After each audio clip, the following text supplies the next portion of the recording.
school students and college students should be in college today, I say thank you for being here, for teaching me and everybody else a lesson about the environment. The reality is, this planet is destroying itself. In the last 50 years, since 1970, 60% of animals have been rendered extinct by global warming, by climate change, and by grotesque levels of exploitation of natural places. Air pollution has got worse in many big cities all over the world. Children are growing up, losing up to 10% of their lung capacity before they reach primary school age. In major cities across the world, like Delhi and Beijing, as well as in European cities, the level of air pollution is so disgraceful that life expectancy falls amongst the poorest people in those poorest communities. And climate change creates climate refugees coming from places that have been deforested and disfigured, and they end up in refugee camps desperately looking for somewhere to live. Low-lying islands and low-lying countries lose out as sea levels rise, and unusual and extreme weather patterns destroy lives altogether. Some countries can cope with this a bit better than others. The people of Mozambique, who had massive floods and storms, had to wait weeks before any relief got through to them. Other places get that relief more quickly. But it shows that an unequal and unjust world is something that we have to deal with. It's not just about us here, it's about the whole world and how we act together to bring about climate sustainability. And so, in 1970, which is where I started the point from, 50 years ago, those that were campaigning for clean air, sustainable planet and a cleaner world were actually extremely marginalised and often ridiculed by mainstream media. People just ignored the issue and thought it would go away, even though the science was there then to show the levels of emission would lead to global warming, would lead to all the problems that we're now facing. You and a whole generation have brought the issue centre stage, and I'm absolutely delighted about that. But I do think we should pay tribute to those that went before, the great Rachel Carson, who wrote a book, Silent Spring, and so many others that pointed out the danger of habitat loss and the loss of biodiversity. So the international conventions that eventually followed, Montreal, Kyoto, and finally Paris, are actually very, very important ones. I was at the Paris Climate Change Conference. It was inspirational to be there and hear people from all over the world relating their experiences. But what is disgraceful is when you get the president of a major country like the United States saying he will walk away from the Paris Climate Change Accord. Let's have no more of this hand-holding with Donald Trump. Let's quite simply say that we want every country on board on this, every country fully signed up to Paris, and going a lot further than that. And so, I say to people all over the world today that are demonstrating against climate change and in support of the demand for a climate emergency, well done all of you. It feels like the global demonstrations we held in 2003 to try and stop that terrible war in Iraq. People coming together across the planet for peace, for justice, and sustaining our world and our planet. But the question was put to me, and it's a good question, what can we do here ourselves? I'll give you a number of examples of things that I think are important to do. One is, it might sound odd, but properly measuring what is happening and measure to our environment. That means measuring the emissions that happen on our streets from vehicles, from heating systems, and from industries. It also means measuring the emissions that come from aviation and shipping, which are often left out of the equation.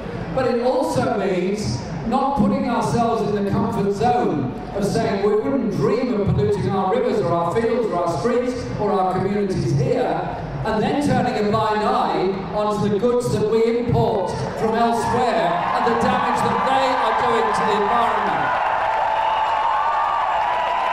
I was discussing this with a group of school students in my constituency this morning, saying that we would not allow and wouldn't dream of allowing somebody to be tie-dye washing or chlorinating cloth and pouring the waste into a local river or stream, thus killing the fish and the wildlife there, because all the regulations we have in Europe and this country simply wouldn't allow it.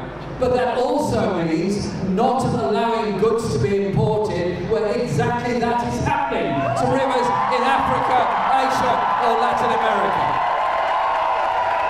So when we measure the effect of our emissions, let's measure those emissions at the source where they're created and not put ourselves in some comfort zone that we're doing okay at the expense of somebody else. Environmental damage and destruction, river pollution, sea pollution and air pollution knows no national boundaries. They can only be dealt with by international action. Now, there are people who get very worried by everything that we're saying that will damage their lifestyle, their living standards, their job prospects and their job opportunities. And that's why the debate and the discussion that's happening in this country, across Europe and in the United States on what I call a green industrial revolution, what others call a Green New Deal, they're roughly the same thing, is about developing jobs and expertise that preserve, protect and enhance the strength of our environment rather than destroying it. And so,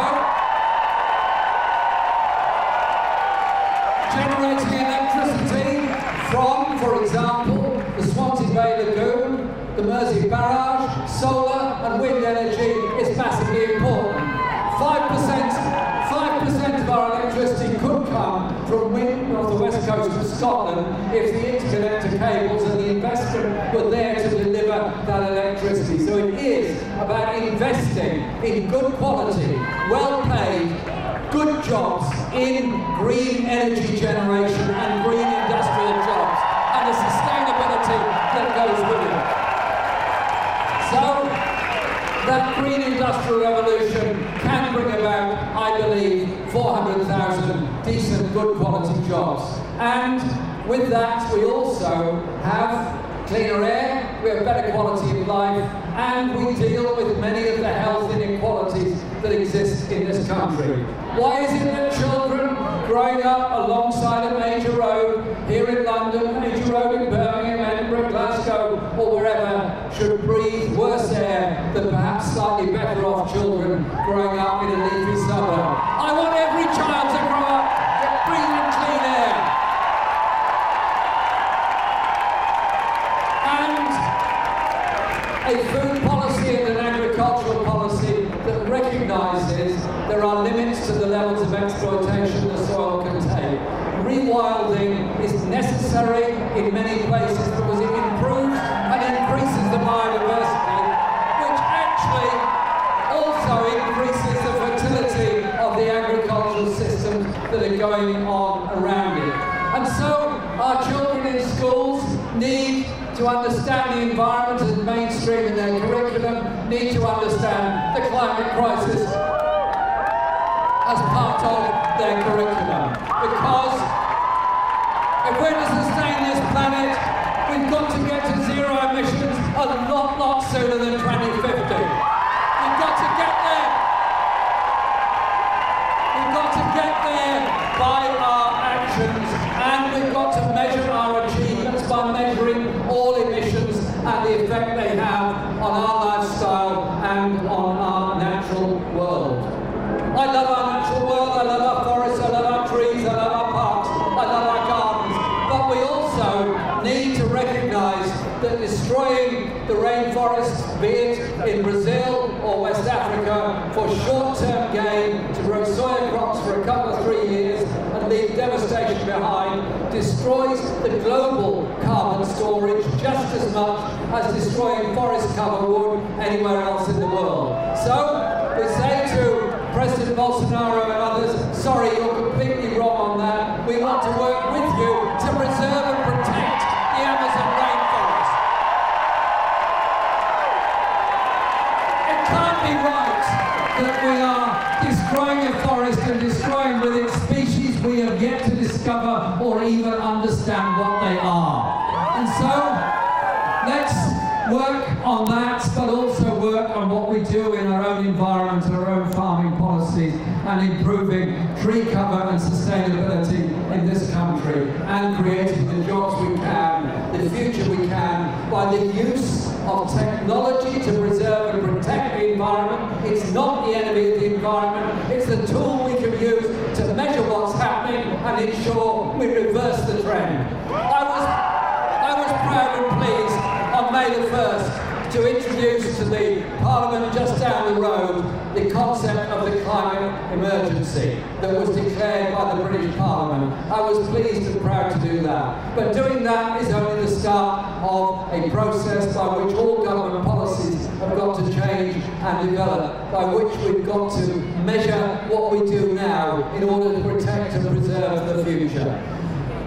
Essentially, environment is a word about our natural life, our sustainability, and how we lead our lives. In reality, it has to be a state of mind. A state of mind about how you treat each other, how you treat the natural world, and how you preserve and protect it for the future. Destroying nature ultimately destroys all of us. Together, this demonstration and this message today is one about sustainability.